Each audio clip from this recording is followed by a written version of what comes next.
we all may remember what it was like, dating in our 20s, right? But what about for women doing it in their 30s, 40s, and beyond? The stories are endless, some positive, some painful. And that is the basis of a new KSL podcast called, I love this title, Dating at Her Age. Let's listen to a clip. I don't want to discount our ages here. Being 57 years old, almost 30 years older than you are, we've had a lot of different experiences in our dating life. Let's face it, my runway is getting shorter and shorter. Yeah. And the dating pool is getting shallower and shallower. People always ask me, oh, you're still single? It's not bad news.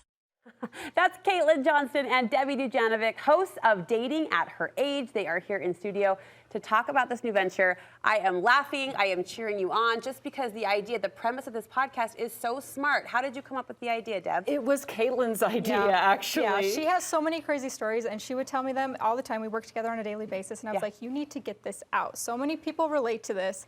And then naturally, we just started talking, and I was like, well, I have some stories too, but they're just at different age perspectives. So we learn a lot from each other. Do you find the stories are more similar or more different, age considered? Oh, I feel our stories are really different. Yeah, because Caitlyn's 29 years old and I'm 57, and finding somebody in my 50s, it was a lot easier in my 20s. Sure, different game. Yeah, different game, and I'm finding a lot of men on dating apps who are still married. Oh, no. Yeah, No. and also men who have left unflattering details out of their profiles. Oh, gosh, that you get to learn in real life. Yeah, like criminal histories that don't match what I'm looking for. Don't they know who they're talking to? You know how to run a background check, sister. I'm a former investigative reporter, now a talk show host at KSL News Radio, and Caitlyn is our producer of the David Dujanovic Show.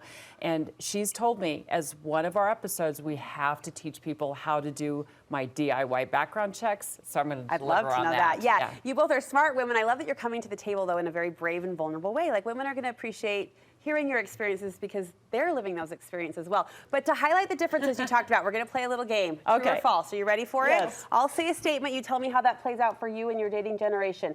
If you were to get stood up, you would give the other guy a chance. Yeah. Debbie, false. Caitlyn, true? I've done it before on accident, but I think I'm a little more forgiving, but she's got way more experience, and that's why she just is like, cut it off. I'm learning from her. First impressions, right? It says a lot. I got stood up for a dinner date. It took 2 hours to get ready for it. He asked for a second chance, and I said, not going to happen. Okay, the man should always pay on the first date. True or false? Oh. I think whoever asks the other person should pay. Mixed here. Yeah, I'm gonna go with false. I feel like it's whoever asks. I don't think the man should always pay. Usually it's the man, so that's why I'm going true. But I just think whoever's initiating should so probably not splitsies, but whoever has said, "Let's go." Yeah, no splitsies. Okay, no splitsies. No, sorry. I feel judged. No, just kidding. Dating apps are a great way to connect. True or false? True for Debbie, false for Kate. Now look at that. That is wild. I feel like they're the only way for me to connect with men my age. And you growing up in the digital generation, why not? I'm sick of them. They seem a little artificial to me, and I just really want to get out there and meet somebody in the wild and just do it the old-fashioned way. It doesn't work for me. I've tried. I am continuing to try. She's made me try.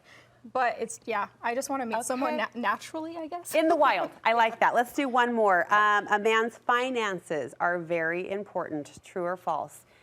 True. Yes, Debbie. False? But it's like I'm 29, and I kind of think that we are still figuring things out. Like, I don't have it all figured out. So I do give a little bit of grace, but there are red flags. And I am about 30 years older than Caitlyn. I'm a lot closer to, let's say, retirement age. Yeah. So if a man has been making all kinds of financial issues for his, most of his adult life, I can't afford to bail him out. Yeah, no. This is the type of girlfriend chat you can look forward to on the podcast. How do we listen, ladies? KSL Podcast. You can find it at kslnewsradio.com, your favorite podcast platform. And Brooke, this is how I say it in my head. Oh, she's dating at her age. Oh, that poor girl. No. I want you to come back and share the listener stories that I know will come in, you guys. We'll be listening and cheering you on. Brave, I love it.